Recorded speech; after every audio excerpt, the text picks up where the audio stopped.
Honorable Minister. అధ్యక్ష, గౌరవ సభ్యులు ఏదైతే ఈ సభలో రేజ్ చేశారో చాలా వాల్యుబుల్ పాయింట్స్ రేజ్ చేయడం జరిగింది అధ్యక్ష. నిజం. ఎందుకంటే కోట్ల రూపాయలు ఖర్చు పెట్టి ఆస్తులు కొనుక్కునేవాళ్ళు కానీ లేకుంటే డబ్బులు తీసుకునేవాళ్ళు కానీ చెట్ల కింద పుట్ల పక్కన నుంచొని నానా ఇబ్బందులు పడుతున్నమాట వాస్తవం. ఇంకా గౌరవ సభ్యులు ఇంకొకటి రెండు పాయింట్లు కూడా మిస్ అయ్యారు. కొత్తగా ఎవరన్నా పెళ్ళిళ్ళు చేసుకుంటే ఆ పెళ్ళిళ్ళు చేసుకున్న వాళ్ళు కూడా ఆర్భాటంగా చాలా కోట్లాది రూపాయలు ఖర్చు చేసి పెళ్ళి ఎక్కడో చేసుకొని మళ్ళా రిజిస్ట్రార్ దగ్గరకు వచ్చి దాన్ని రిజిస్ట్రేషన్ చేయాలన్నా కూడా వాళ్ళు కూడా ఆ చెట్ల దగ్గర పుట్ల పక్కన నుంచొని సబ్ రిజిస్ట్రార్ దగ్గర అటెండ్ అవ్వాల్సిన పరిస్థితి వస్తుంది అధ్యక్ష. అంతేకాదు బాలింతలు చిన్న పిల్లల్ని తీసుకొని ఏదో వారి అవసరం కోసం వారి ఆస్తులు అమ్మినా లేకుంటే వారు కొనుక్కున్నా అటువంటి వారు కూడా గంటల తరబడి కార్లలో వెయిట్ చేసో చెట్టు కింద నిలబడో ఇబ్బంది పడుతున్న సందర్భాలు ప్రత్యక్షంగా ఇక్కడ ఉన్న ఈ సభ్యులు కూడా చాలామంది అనుభవించారు అధ్యక్ష. దీని అంతటినీ దృష్టిలో పెట్టుకొని రాష్ట్ర ప్రభుత్వం రీసెంట్గా అన్ని ఆఫీసులని ఒక కాన్సెప్ట్ చేయటం జరిగింది. ప్రైవేటు భవనాలన్నీ కూడా ఖాళీ చేసి అన్ని సెక్టార్లలో ప్రభుత్వ ఆఫీసులు ఏర్పాటు చేయాలన్నది జనరల్ ఇన్స్ట్రక్షన్స్ ఇవ్వటం జరిగింది అధ్యక్ష. కానీ ఈ స్టాంప్స్ అండ్ రిజిస్ట్రేషన్కి సంబంధించిన దాంట్లో ఫేజ్ 1, ఫేజ్ 2, ఫేజ్ 3 కాన్సెప్ట్స్లో ఫస్ట్ ఫేజ్ 1లో ఓఆర్ఆర్కి ఇన్నర్ సైడు సుమారు 39 సబ్ రిజిస్ట్రార్ ఆఫీసులు ఉన్నాయి అధ్యక్ష. ఈ 39 సబ్ రిజిస్ట్రార్లు అన్నింటిలో రాష్ట్రంలో ఈ స్టాంప్స్ అండ్ రిజిస్ట్రేషన్స్లో వచ్చే ఆదాయం సుమారుగా 69% ఆదాయం ఈ ఓఆర్ఆర్ ఇన్నర్ సైడ్ ఉన్న 39 సబ్ రిజిస్ట్రార్ల నుంచే రావటం జరుగుతుంది అధ్యక్ష. ఈ 39 సబ్ రిజిస్ట్రార్లని గౌరవ ముఖ్యమంత్రి గారి ఆలోచనలు ఈ ప్రభుత్వం యొక్క ఆలోచనలకు అనుగుణంగా 11 క్లస్టర్లుగా విభజించాం అధ్యక్ష. ఈ 11 క్లస్టర్ని తమ ద్వారా ఈ సభలో ఉన్న సభ్యులతో పాటు రాష్ట్రంలో ఎస్పెషల్లీ జిహెచ్ఎంసీ పరిధిలో ఉన్న సభ్యులు ప్రజలకు కూడా తెలియజేయాలని అనుకుంటున్నాను అధ్యక్ష. ఫర్ ఎగ్జాంపుల్ హైదరాబాద్ జిల్లాలో 3 క్లస్టర్లు విభజించాం అధ్యక్ష. ఒకటి మల్కపేట, రెండోది బంజారా హిల్స్, మూడోది బోయినపల్లి. అదే రకంగా రంగారెడ్డిలో 4 క్లస్టర్ల కింద విభజించాం అధ్యక్ష. ఒకటి గచ్చిబౌలి, రెండోది కోహెడా, మూడోది మంకాల్, నాలుగోది కొత్తపేట అధ్యక్ష.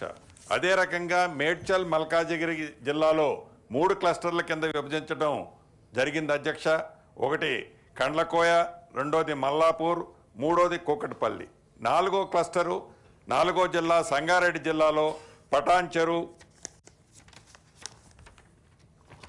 అని ఇట్లా 11 క్లస్టర్లుగా విభజించాం అధ్యక్ష. ఈ 11 క్లస్టర్లలో ఇందాక మీకు ఏదైతే తమరికి వివరించానో 39 సబ్ రిజిస్ట్రార్లని ఈ 11 క్లస్టర్లో వాటికి నీరెస్ట్ ఉన్న ప్రాంతాలని ఐడెంటిఫై చేసి ఈ 11 క్లస్టర్లో అత్యాధునితమైన ఏర్పాట్లతో లేటెస్ట్ టెక్నాలజీతో ప్రభుత్వము ల్యాండ్ అలొకేషన్ చేయటం జరిగింది అధ్యక్ష. ఒక్కొక్క ప్లేస్లో 3 ఎకరాల నుంచి 4 ఎకరాల వరకు ల్యాండ్ అలాట్ చేయటం జరిగింది. ఆల్రెడీ రెవెన్యూ నుంచి ఆ శాఖకి ఈ శాఖకి నాదే కాబట్టి రెవెన్యూ శాఖ నుంచి స్టాంప్స్ అండ్ శాఖకి కూడా అలొకేట్ చేశాం అధ్యక్ష. ప్రభుత్వ పక్షాన ₹1 కూడా ఖర్చు పెట్టకుండా ఏదైతే ఈ జిహెచ్ఎంసీ పరిధిలో ఎవరైతే పెద్ద పెద్ద బిల్డర్స్ ఉన్నారో వారు ఒక్కొక్క సబ్ రిజిస్ట్రార్ ఆఫీస్ ఏదైతే ఈ 11 క్లస్టర్లో ఒక్కొక్క క్లస్టర్ని వారు ఏర్పరిచే విధంగా వారిని ఒప్పించడం జరిగింది అధ్యక్ష. అందుట్లో భాగమే రీసెంట్గా గౌరవ ముఖ్యమంత్రి గారు గచ్చిబౌలిలోని సుమారు 3.5 ఎకరాల్లో ప్రైవేటు బిల్డర్ అయిన అపర్ణ కన్స్ట్రక్షన్ని ఒప్పించి సుమారు 63,000 స్క్వేర్ ఫీట్లతో 3.5 ఎకరాలలో అత్యాధునిక పద్ధతుల్లో లేటెస్ట్ టెక్నాలజీతో ఆల్రెడీ వర్క్ జరుగుతుంది అధ్యక్ష. నాకు తెలిసి గౌరవ సభ్యులకి ఇక్కడ ఈ సభలో ఉన్న సభ్యులతో పాటు జిహెచ్ఎంసీ పరిధిలో ఉన్న ప్రజలకు కూడా సంక్రాంతి లోపు ఇంకా ఒక 5 ఏటికి ఫౌండేషన్ వేస్తున్నాం అధ్యక్ష. ఏది ఏమైనా రాబోయే 6 నుంచి 9 నెలల లోపు 6 నుంచి 9 నెలల లోపు ఈ జిహెచ్ఎంసి పరిధిలో ఉన్న ఫస్ట్ ఫేజ్ కింద తీసుకున్న ఈ 39 సబ్ రిజిస్టార్లు 11 క్లస్టర్లో ఏర్పాటు చేసి అది కొత్తగా పెళ్లి చేసుకునే దంపతులు రిజిస్ట్రేషన్కి వచ్చే కార్యక్రమం కానివ్వండి, బాలింతలు రిజిస్ట్రేషన్కి వచ్చే కార్యక్రమం కానివ్వండి, కోట్లాది రూపాయలు వెచ్చించి ఆస్తులు కొనుక్కునేవారు కానీ అమ్ముకునేవారు కానీ ఎక్కడా చెట్ల కింద పుట్ల పక్కన నిలబడకుండా ఉండే విధంగా ఈ టెక్నాలజీని ఈ లేటెస్ట్ 5 స్టార్ ఫెసిలిటీతో ప్రభుత్వం నుంచి ₹1 కూడా ఖర్చు కాకుండా ఏర్పాటు చేసే కార్యక్రమానికి శ్రీకారం చుట్టాం. తప్పకుండా అటువంటి కార్యక్రమాన్ని అతి కొద్ది రోజుల్లోనే ఫేజ్ 1లో జిహెచ్ఎంసి పరిధిలో ఓఆర్ఆర్కి ఇన్నర్ సైడ్ ఉన్న వాటినన్నింటినీ కూడా ఏర్పాటు చేస్తున్నాం అధ్యక్ష. అదే పద్ధతిలో సెకండ్ ఫేజ్లో డిస్ట్రిక్ట్ హెడ్ క్వార్టర్స్కి సంబంధించిన వాటిలో కూడా ల్యాండ్స్ ఐడెంటిఫై చేస్తున్నాం అధ్యక్ష.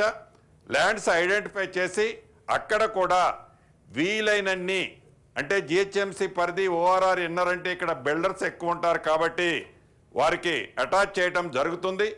ఏదైతే జిల్లా హెడ్ క్వార్టర్లోకి వచ్చినప్పుడు అక్కడ స్థానికంగా ఉన్న పరిస్థితులను బట్టి ముందుకొచ్చే బిల్డర్స్ ఉంటే వారితో కన్స్ట్రక్షన్ చేపించడం, లేని పక్షంలో ప్రభుత్వ పక్షాన సెకండ్ ఫేజ్లో జిల్లా హెడ్ క్వార్టర్కి సంబంధించిన సబ్ రిజిస్టార్లు కానీ డిస్ట్రిక్ట్ రిజిస్టార్ ఆఫీసులను కానీ ఏర్పాటు చేయడం జరుగుద్ది అధ్యక్ష. థర్డ్ ఫేజ్లో కాన్స్టిట్యున్సీలు వేజ్గా ఉన్న సబ్ రిజిస్టార్లు ఉన్నాయి, వాటిని కూడా సేమ్ కాన్సెప్ట్ అడాప్ట్ చేయడం జరుగుతుంది. ఇందాక గౌరవ సభ్యులు చెప్పినట్లు కలెక్టరేట్లో ఆనాడు కట్టారు అధ్యక్ష. నిజంగా చాలా అద్భుతంగా కట్టారు.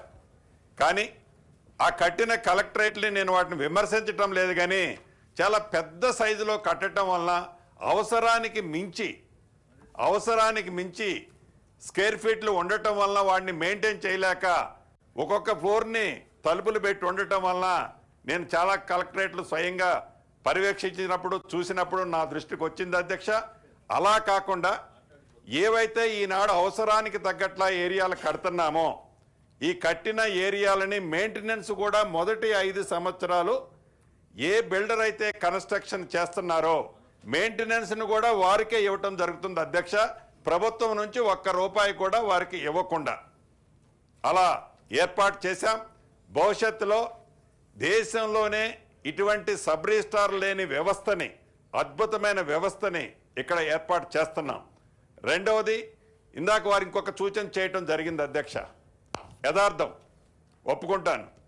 ఎందుకంటే ఒక సబ్ రిజిస్టారు నిజంగా హెల్త్ బాగలేకనో వివిధ కారణాల చేతనో వాంటెడ్లీనో అవాయిడ్ చేసి అతని తర్వాత ఉన్న అతని సీట్లో కూర్చోబెట్టి చేయరాని పనులు అక్కడక్కడ జరుగుతున్నాయి, దీనివల్ల ఇబ్బంది జరుగుతుందని గౌరవ సభ్యులు చేసిన సూచనల్లో నిజం. దీన్ని కూడా ఈ ఇంటిగ్రేటెడ్ సబ్ రిజిస్టార్ల వల్ల ఒకే ప్లాట్ఫారం మీద 3 నుంచి 6 సబ్ రిజిస్టార్లు ఉంటారు అధ్యక్ష. ఏ సబ్ రిజిస్టార్ దగ్గరికి ఏ డాక్యుమెంట్ పోతుందో ముందు తెలియదు అధ్యక్ష. ఆఫీసుకైతే పోయేది తెలుస్తుంది తప్ప, లైక్ పాస్పోర్ట్ దగ్గరకు మనం పోయినట్లు డైరెక్ట్గా అక్కడ పోయినప్పుడు ఈ ముందు మ్యాచ్ ఫిక్సింగ్ జరిగే సందర్భం అక్కడ రాదు అధ్యక్ష. డైరెక్ట్గా అక్కడ స్లాట్ ప్రకారం పలాన్ రిజిస్టార్ దగ్గరికే సబ్ రిజిస్టార్ దగ్గరికే ఈ రిజిస్ట్రేషన్ వస్తుందని వాళ్ళకి తెలియని కారణంగానో తెలిసినా అది వాళ్ళ దగ్గరికి పోతుందో అనేది కన్ఫ్యూజన్ ఉంటుంది. కాబట్టి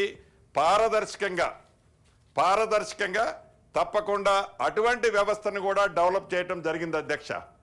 అది కాకుండా గడిచిన 4 నెలల క్రితం స్లాట్ సిస్టమ్ పెట్టాం అధ్యక్ష. ఈ స్లాట్ సిస్టమ్ వలన ముందు ఎవరు వస్తున్నారు ఏంటి అడ్వాన్స్గా బుకింగ్ చేసుకొని ప్లాన్ సిస్టమ్ లేకుండా స్లాట్ సిస్టమ్ వలన టైం సేవ్ అవుతుంది అధ్యక్ష. 18 నుంచి 21 నిమిషాల్లో డాక్యుమెంట్ని ఇప్పుడు రిజిస్ట్రేషన్ చేయగలుగుతున్నాం అధ్యక్ష. ఇంకా లేటెస్ట్ టెక్నాలజీని అడాప్ట్ చేసుకొని రాబోయే రోజుల్లో ఇంకా టైంని 13 to 14 మినిట్స్కి రెడ్యూస్ చేయాలన్నది కూడా ప్రభుత్వం ఆ దిశలో ఆలోచిస్తుంది అధ్యక్ష. చివరగా భూభారతి చట్టంతో పాటు ఈ భూభారతి చట్టము ఒక కాన్సెప్టు ఒక వర్టికల్ అయితే సెకండ్ వర్టికల్ భూమి సర్వేకి సంబంధించింది మరొక వర్టికల్ అయితే, మూడో వర్టికల్ వచ్చేసి ఈ సబ్ రిజిస్ట్రార్లకు సంబంధించిన వర్టికల్. ఈ మూడింటిని కూడా ఒక 3 to 4 monthsలో ఒకే ఫ్లాట్ మీదకి తీసుకురావడం జరుగుతుంది అధ్యక్ష. ఈ తీసుకురావటం వల్ల ఎక్కడైనా ఫర్ ఎగ్జాంపుల్ అగ్రికల్చర్లో ఉన్న భూమి నాలా కన్వర్షన్ చేస్తే డైరెక్ట్గా ఈ భూభారత్లో డిస్ప్లే కాదు అధ్యక్ష, కానీ అది భూభారత్లో ప్రొబిటెడ్ లిస్ట్లో ఉంటుంది, అది ప్రభుత్వ స్థలం అయి ఉంటుంది. ఎప్పుడైతే అక్కడ రిజిస్ట్రేషన్ చేసే అవకాశం అతను సబ్ రిజిస్ట్రార్కి వస్తుందో ఆటోమేటిక్గా అతను రిజిస్ట్రేషన్ చేయడం జరుగుతుంది అధ్యక్ష. అటువంటి ప్రభుత్వ దృష్టికి కొన్ని వచ్చిన కారణంగా రెవెన్యూ వ్యవస్థ మొత్తం ఇంక్లూడింగ్ అగ్రికల్చర్ కానివ్వండి, నాన్ అగ్రికల్చర్ కానివ్వండి, భూమి అనేది మొత్తము సింగిల్ ప్లాట్ఫామ్ మీదకి తీసుకొచ్చినప్పుడే తప్ప ఈ వ్యవస్థ మీద పూర్తిగా ప్రభుత్వానికి కంట్రోల్ ఉండదని తలంచి ఆ దిశలో ఆల్రెడీ వడివడిగా ఏజెన్సీని కూడా కేరళకి కేంద్ర ప్రభుత్వం సంబంధించిన కేరళ సంస్థ ఒకటి ఉంది అధ్యక్ష, దానికి పనిని కూడా అలొకేషన్ చేశాం, ఆ పనిలో ఉన్నారు. రాబోయే కొద్ది రోజుల్లో ఆ తీపి కబరి కూడా తెలంగాణ ప్రజలకి తెలియజేస్తున్నామని మీ ద్వారా గౌరవ సభ్యులకి ఈ సభలో ఉన్న సభ్యులందరికీ తెలియజేస్తున్నాను అధ్యక్ష. గౌరవ సభ్యులు అడిగినట్లు తప్పకుండా ఏవైతే ఈ ఇంటిగ్రేటెడ్ సబ్ రిజిస్ట్రార్ ఆఫీసుల కన్స్ట్రక్షన్ అయ్యేంత వరకు ప్రజలకి అసౌకర్యంగా ఉండకుండా ఉండటం కోసం పవర్కి సంబంధించింది కానివ్వండి, నెట్కు సంబంధించింది కానివ్వండి, ఇతరత్ర వాటి విషయంలో తప్పకుండా ప్రభుత్వం శ్రద్ధ తీసుకుంటుంది అధ్యక్ష. రెండవది, వారికి ఏ రకమైన పర్మనెంట్ లీజు మనం ఇవ్వటం లేదు అధ్యక్ష. బిల్డర్స్ ఎవరైతే కడుతున్నారో గత ప్రభుత్వంలో కొన్ని ట్యాంక్స్ని ఇంప్రూవ్ చేశారు. ఏది నా ట్యాంక్స్ని డెవలప్ చేసినప్పుడు జస్ట్ వాళ్ళ బోర్డ్స్ని అక్కడ పెట్టుకునేవాళ్ళు. సేమ్ ఇక్కడ కూడా ఆ కాన్సెప్ట్తోనే పెడుతున్నాం. సిఎస్ఆర్ ఫండ్స్లో ఇది కవర్ అవ్వటం లేదు అధ్యక్ష. సిఎస్ఆర్ ఫండ్స్లో కట్టడం కాదు, వారి ఓన్ మనీతోనే కట్టించే కార్యక్రమాన్ని ప్రభుత్వం ఆల్రెడీ అందరినీ 11 మందిని ఒప్పించింది అధ్యక్ష. సంక్రాంతి లోపు ఆల్రెడీ ఒకటి గౌరవ ముఖ్యమంత్రి గారి చేత ఫౌండేషన్ వేయించాం, మిగిలిన 4 కూడా సంక్రాంతి లోపులోనే ఫౌండేషన్ వేయబోతున్నాం.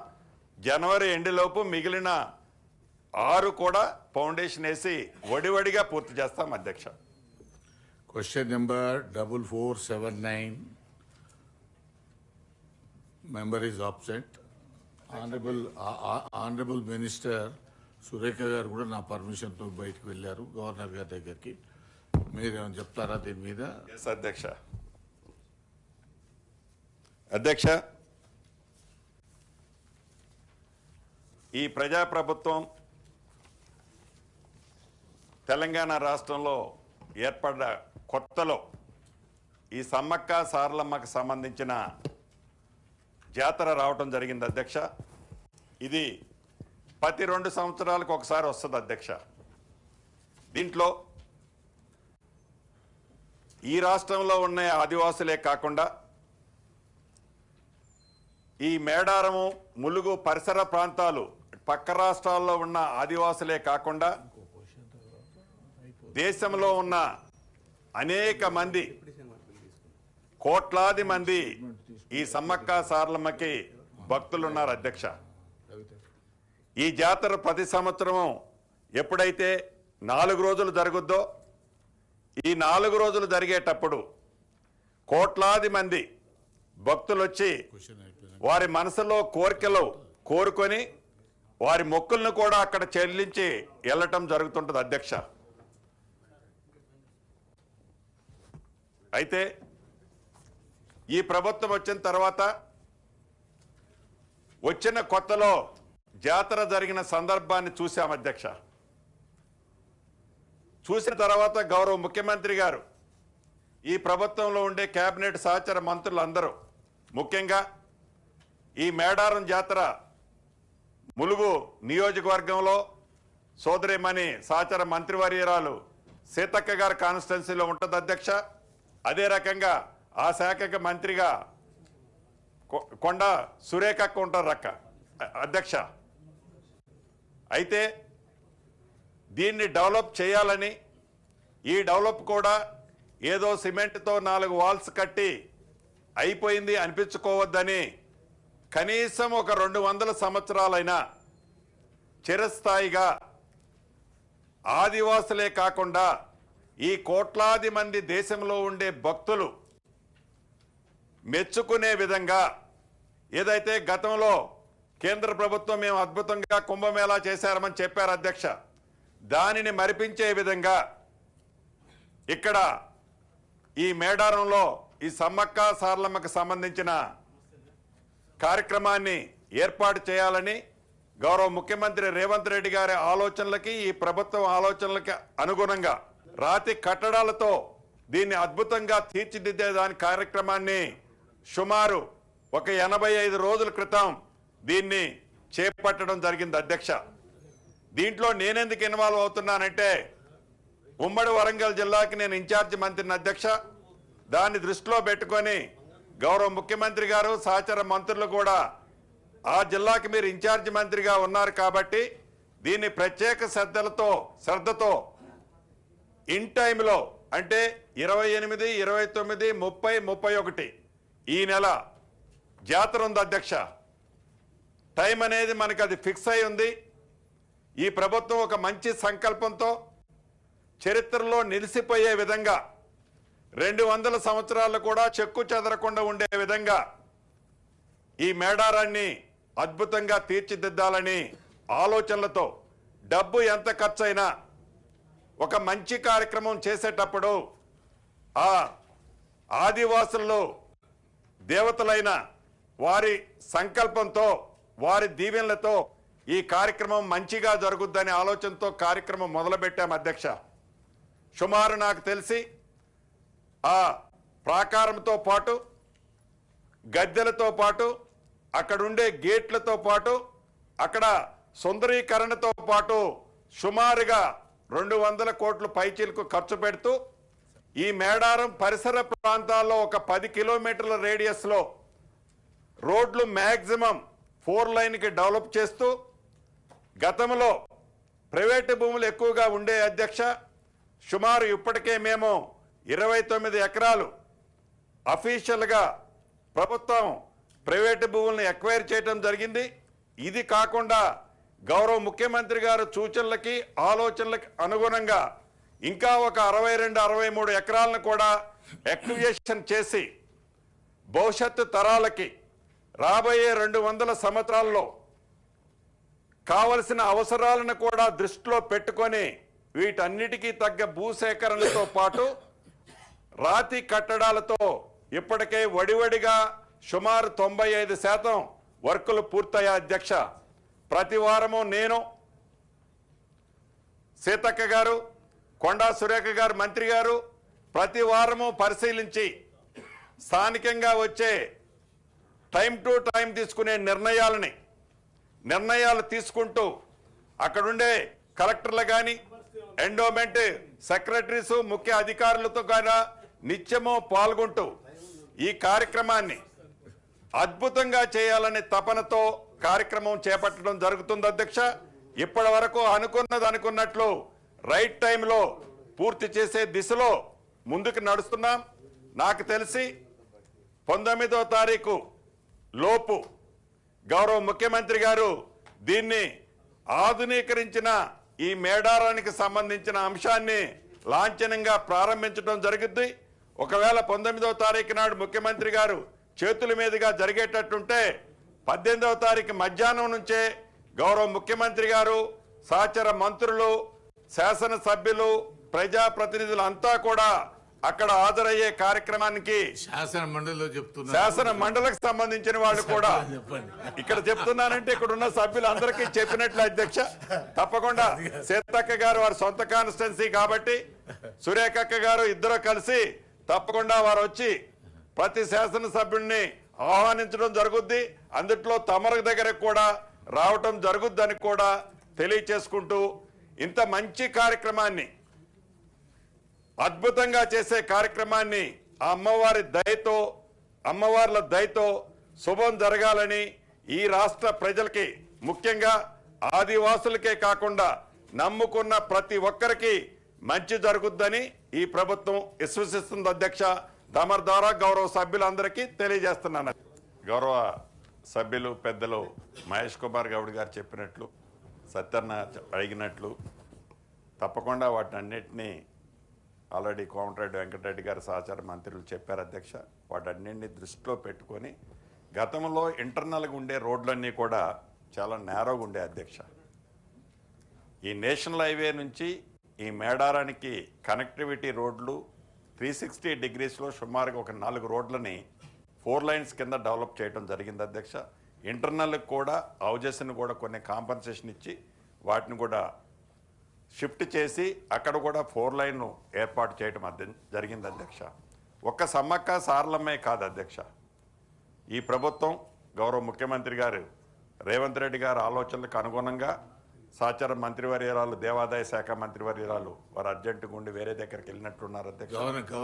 గవర్నర్ గారి దగ్గరికి వెళ్ళినట్టు సేమ్ ఇదే సబ్జెక్టు ఇన్విటేషన్ వేయటానికి వెళ్ళారు అధ్యక్ష. సోదరిమ్మని మా అందరి ఆలోచనలకు అనుగుణంగా ఈ ప్రభుత్వం బాసర నుంచి భద్రాచలం వరకు టూరిస్ట్ సర్క్యూట్ని ఒకదాన్ని ఏర్పాటు చేయాలని గౌరవ ముఖ్యమంత్రి గారు సూచన చేయడం జరిగింది అధ్యక్ష. రాబోయే కొద్ది రోజుల్లోనే బాసర నుంచి భద్రాచలం వరకు అంటే గోదావరి పరివాహక ప్రాంతంలో ఉండే ఈ 3 జిల్లాలు ఏవైతే ఉన్నాయో ఈ 3 జిల్లాల్లో ఉండే ప్రసిద్ధి చెందిన ఆలయాలన్నిటినీ డెవలప్ చేస్తూ వాటన్నిటినీ కూడా టూరిస్టులకి అన్ని వసతులు అంటే ఇప్పుడు ఉన్న వాటిలలో ఫర్ ఎగ్జాంపుల్ మేడారమే తీసుకున్నాం అధ్యక్ష. అక్కడ ఎవరైనా నైట్ స్టే చేయాలంటే వెరీ లిమిటెడ్ అకామిడేషన్ ఉంది అధ్యక్ష. భవిష్యత్తులో అటువంటి పరిస్థితి ఉండకుండా ఉండాలని ఇప్పుడు తీసుకొని ఎక్విజిషన్ చేసిన ల్యాండ్తో పాటు తీసుకోబోయే ఇంకా 60 ఎకరాలతో పాటు అక్కడ సకల వసతులు కల్పిస్తూ అలానే మిగిలిన ప్రాంతంలో అది కొండగట్ట కావచ్చు, భద్రాచలంలో కూడా సహచార మంత్రివర్యులు ఉప ముఖ్యమంత్రి వర్యులు బట్టి గారు తుమ్మల నాగేశ్వరరావు గారు వాళ్ళ ఆలోచనలు అందరూ ఆలోచనలకు అనుగుణంగా దాన్ని మాడు వీధులు ఇతరత్ర కోసం ఈ ప్రభుత్వం వచ్చిన తర్వాత ఇప్పటికే బట్టి గారు 85 కోట్లు అక్కడ రిలీజ్ చేయడం జరిగింది అధ్యక్ష. ఆ ల్యాండ్స్ అన్ని కూడా ఎక్వైర్ చేశాం. ఆ టెంపుల్ని కూడా అంటే బాసర్ నుంచి భద్రాచలం వరకు ఈ మధ్యలో ఉన్న లింకు మధ్యలో ఉండే ప్రసిద్ధ పుణ్యక్షేత్రాలన్నిటినీ కూడా ఈ ప్రభుత్వం అధునాతనంతో పాటు శాస్త్రోయుక్తంగా వాటిని కూడా డెవలప్మెంట్ చేయాలన్నది ఈ ప్రభుత్వం ఆలోచనని తమరి ద్వారా గౌరవ ఈ సభలో ఉన్న సభ్యులకి తెలియజేసుకుంటున్నాను అధ్యక్ష. సోదరిమణి కవిత గారు చెప్పినట్లు, మల్లన్న గారు చెప్పినట్లు, అంజిరెడ్డి గారు చెప్పినవి కూడా చాలా వాల్యుబుల్. మహేష్ కుమార్ గారు అడ్రస్ చేశాను. సభ్యులు చెప్పినట్లు వారు వాల్యుబుల్ సూచనలు సలహాలు ఇచ్చారు అధ్యక్ష. సోదరిమణి కవిత గారు చెప్పినట్లు సాంప్రదాయబద్ధంగానే ఏదైతే అక్కడ అదే మేడారంలో అరుణని ఒక పిహెచ్డి దీని మీదనే చేసిన ఒక యంగ్స్టర్ కుర్రోడు ఉన్నాడు అధ్యక్ష. తను అక్కడ పూజారులు పవిత్రత ప్రతి అంశాన్ని క్షుణ్ణంగా పరిశీలించి ఏవైతే ఉద్దేశపూర్వకంగా ఇది రాజకీయం చేయాలని నేను చెప్పటం లేదు అధ్యక్ష, ఏదైతే ఉద్దేశపూర్వకంగా కొంతమంది కొన్ని పేపర్లు నేను కూడా చూశాను ఆర్టికల్, చాలా బాధ అనిపించింది అధ్యక్ష. ఎవరైతే అరుణ్ అనే పిహెచ్డి కుర్రోడు దాని మీద పూర్తిగా క్షుణ్ణంగా పరిశీలించి తను ఇచ్చిన ప్రతి పిక్చర్ని అక్కడున్న పూజారులు ఆ కమిటీ అప్రూవల్ తీసుకున్న తర్వాతనే అక్కడ ప్రతిష్ఠించడం జరుగుతుంది అధ్యక్ష, చెక్కటం జరిగింది అధ్యక్ష. దాన్ని కూడా వారి సాంప్రదాయానికి భిన్నంగా ఇక్కడ ఇది పెట్టారు అది పెట్టారని కొంతమంది మాట్లాడిన తీరు ఇందాక సోదరిమని చెప్పినట్లు నేను కూడా పేపర్లో చూసి ఒక 10 నిమిషాలు నేను కానీ మా సెక్రటరీ గారు కానీ కన్సల్ట్ మంత్రి గారు కానీ కొద్దిగా ఆవేదనకు లోనయ్యాం అధ్యక్ష.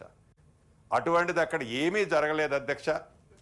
అనుభవజ్ఞుల అనుభవాలను దృష్టిలో పెట్టుకొని శాస్త్రోయుక్తంగా ఆ ఆదివాసుల ఆచారానికి అనుగుణంగానే ప్రతి ఇంచి ఈరోజు అక్కడికి చేస్తున్నామని బల్లగుద్ది చెప్తున్నాను అధ్యక్ష. కాబట్టి దయచేసి ఒక మంచి కార్యక్రమాన్ని మంచి కార్యక్రమంగా వాళ్ళు సంబోధించలేకపోయినా అప్రిషియేట్ చేయలేకపోయినా దాన్ని వక్ర మార్గంలోకి తీసుకుపోవద్దని ఈ సభ ద్వారా తీసుకుపోయిన మిత్రులకి విన్నవించుకుంటున్నాను అధ్యక్ష. ఇక మల్లన్న గారు చెప్పినట్లు వారు చెప్పింది నిజం అధ్యక్ష. జాతర వచ్చిందంటే అది ఒక పండగ. ఆ ప్రాంతంలో కొంతమందికి జాతర వచ్చింది, గబా గబా 15 రోజుల ముందు టెండర్ అవుద్ది అధ్యక్ష. ఈ 15 రోజుల్లో జాతర నాడు కూడా అడావుడికి ఏదో చేస్తున్నట్టు చేసి జాతరలో కల్పించే బాధ్యత గతంలో జరిగేది అధ్యక్ష. అలా జరగొద్దని ఈ ప్రభుత్వం 4 నెలలకు ముందు ఈ టెంపుల్ విషయాన్ని ఒక్కదాన్ని పక్క నుంచి మిగతా వాటన్నిటికీ కూడా సెక్రటరీ గారు అదే రకంగా మిగతా శాఖలన్నీ కోఆర్డినేషన్ చేసుకొని టెండర్స్ పిలిచి ఆ పనులన్నీ అప్పుడే మొదలుపెట్టారు అధ్యక్ష. ఇప్పుడు చేసే ఈ పనులన్నీ కూడా శాశ్వతంగా మళ్ళీ ఇంటర్నల్గా ఏవైతే రోడ్లు ఉన్నావో అన్నీ కూడా సిమెంట్ రోడ్లే వేస్తున్నాం అధ్యక్ష. శాశ్వతంగా ఉండే విధంగా ఈ ఫేస్లో చేస్తున్నాం అధ్యక్ష. ఇంకా బస్ స్టాండ్కి సంబంధించింది ఇతరత్ర కొన్ని చేయాల్సినవి ఉన్నాయి. తప్పకుండా మళ్ళీ వచ్చే జాతర నాటికి రిమైనింగ్ బ్యాలెన్స్ కూడా పర్మనెంట్గా ఉండే విధంగా చేసే కార్యక్రమాన్ని ఈ ప్రభుత్వం చేపట్టిందని గౌరవ సభ్యులకి మీ ద్వారా తెలియజేసుకుంటున్నాను అధ్యక్ష.